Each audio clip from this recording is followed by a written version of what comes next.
नमो विष्णुपादाय कृष्णपृष्ठाय भूतले श्रीमते जयपताका स्वामी नीति नामिने नमो आचार्यपादाय निताय कृपापदायिने गौरकथा धर्मोदय नगरगाम तारिणे। तो आजकेर आमादेर गीता माहात्म्य अष्टम अध्याय अक्षर ब्रह्मयोग। देवादिदेव शिव बोलें, प्रिय प्रिय पार्वती, एखन अनुग्रह करे श्री भगवद गीतार अष्टम अध्यायेर माहात्म्य मनोयोग दिए शोनो। एटा श्रवणे तोमार महानंद लाभ हबे। दक्षिण देशेर अमरधकपुर शहरे भवशर्मा नामे एक ब्राह्मण बास करत। से एक गणिकाके विवाह करे मांसाहार, आसवप्राण, चौर्यवृत्ति, परस्त्री गमन एवं पशु शिकार करे से जीवन यापन करत। एकदिन सेई पापासक्त भवशर्मा एक भोज सभा निमंत्रित हलो। सेखाने से एत बेशी मद्यपान करलो जे तार मुख दिए उदरस्थ मद बेरिये आसते शुरू करलो। भोजनेर पर से खूबई असुस्थ हये पड़ल। तीव्र आमाशय रोगे अनेक दिन भुगे भुगे से मारा गेल एवं मृत्युर पर से एकटी खेजुर गाछ हये जन्मालो। एकदिन दुजन ब्रह्म राक्षस एसे सेई खेजुर गाछेर नीचे आश्रय निल। तादेर पूर्वजीवन छिलो एरकम। कि रकम सेटा निये बर्णना करा हच्छे एखाने जे कुशीलव नामे एक ब्राह्मण छिलो। कुशीबल नामे एक ब्राह्मण छिलो। से छिलो वेदज्ञ ओ ज्ञानेर सकल शाखाय तारই জ্ঞাত छिलो। तार स्त्रीर नाम छिलो कुमति एवं से छिलो एक दुष्प्रवृत्तिपरायण नारी। ब्राह्मणटी पंडित हलेও लोभी छिलो। स्त्रीर संगे से प्रतिदिन भिक्षा करत, किन्तु अन्य ब्राह्मणके से कखनो भिक्षा करते दित ना। तादेर मृत्युर समय उपस्थित हले तारा ब्रह्म राक्षसेर रूप लाभ करल एवं क्षुधा तृष्णाय कातर हये अविराम यत्रतत्र घुरे बेड़ाते लागलो। एकदिन ओई खेजुर गाछेर नीचे तारा विश्राम करल।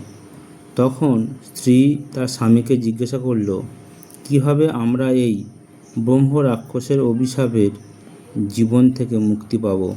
स्वामी बोलल, ब्रह्म ज्ञानेर द्वारा, आत्मज्ञानेर द्वारा, फलप्रसू कार्यावली ज्ञानेर द्वारा। एई सकल ज्ञान छाड़ा आमादेर पापमय प्रतिक्रिया থেকে মুক্ত হওয়া সম্ভব নয়। একথা শুনে স্ত্রী জিজ্ঞাসা করল, কিং তৎ ব্রহ্ম কিম আধ্যাত্মম কিম কর্ম পুরুষোত্তমম। হে স্বামী, ব্রহ্ম কি, আত্মা কি, ফলপদ কার্য কি? সম্পূর্ণ দৈবক্রমে তার স্ত্রী ভগবদ্গীতার অষ্টম অধ্যায়ের প্রথম শ্লোকের অর্ধাংশ জপ করল।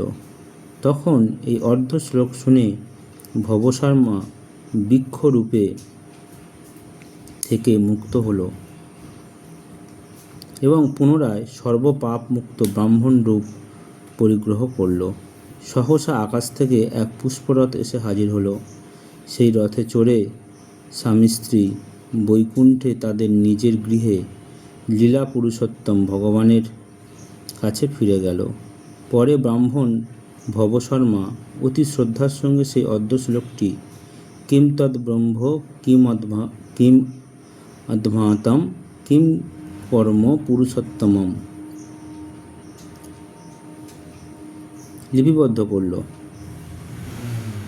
ভগবান শ্রীকৃষ্ণের পূজা করার মানসে সে কাশীপুরে গিয়ে অবিরাম সেই অর্ধ শ্লোকটি জপ করে কঠোর তপস্যা শুরু করল। ইতিমধ্যে বৈকুণ্ঠে লক্ষ্মী দেবী ভগবান বিষ্ণুকে সহসা নিদ্রোত্থিত দেখে করজোড়ে জানতে চাইল, আপনি এত শীঘ্রই কেন নিদ্রা থেকে জাগরিত হলেন? ভগবান বিষ্ণু বললেন, প্রিয় লক্ষ্মী, এই কাশীপুরে গঙ্গা তীরে আমার এক ভক্ত ভগবদ্গীতার অষ্টম অধ্যায়ের প্রথম শ্লোকের অর্ধাংশ অবিরাম জপরত অবস্থায় কঠোর তপস্যায় মগ্ন হয়েছে। তার এই ভক্তির পুরস্কার কি হতে পারে সেটাই আমি চিন্তা করছি। পার্বতী মহাদেবকে জিজ্ঞাসা করলেন, ভগবান বিষ্ণু কখন তার ভক্তের প্রতি তুষ্ট হলেন এবং ভক্তকে কি আশীর্বাদ করলেন? শ্রী শিব বললেন, ভবশর্মা ভগবান বিষ্ণুর শ্রীপাদপদ্মে সেবায় রত হয়ে বৈকুণ্ঠে গেল। শুধু তাই নয়, তার সব পূর্বপুরুষদেরই ভগবান বিষ্ণুর শ্রীচরণ লাভ হলো। প্রিয় পার্বতী, তোমাকে এই ভগবদ্গীতার অষ্টম অধ্যায়ের মাহাত্ম্যের সামান্যই বর্ণনা করলাম। জয় শ্রীকৃষ্ণ চৈতন্য প্রভু নিত্যানন্দ, শ্রী অদ্বৈত গদাধর শিবাসাদি গৌর ভক্তবৃন্দ। জয় শিল প্রভুপাদ কি জয়। সকলের মঙ্গল হোক।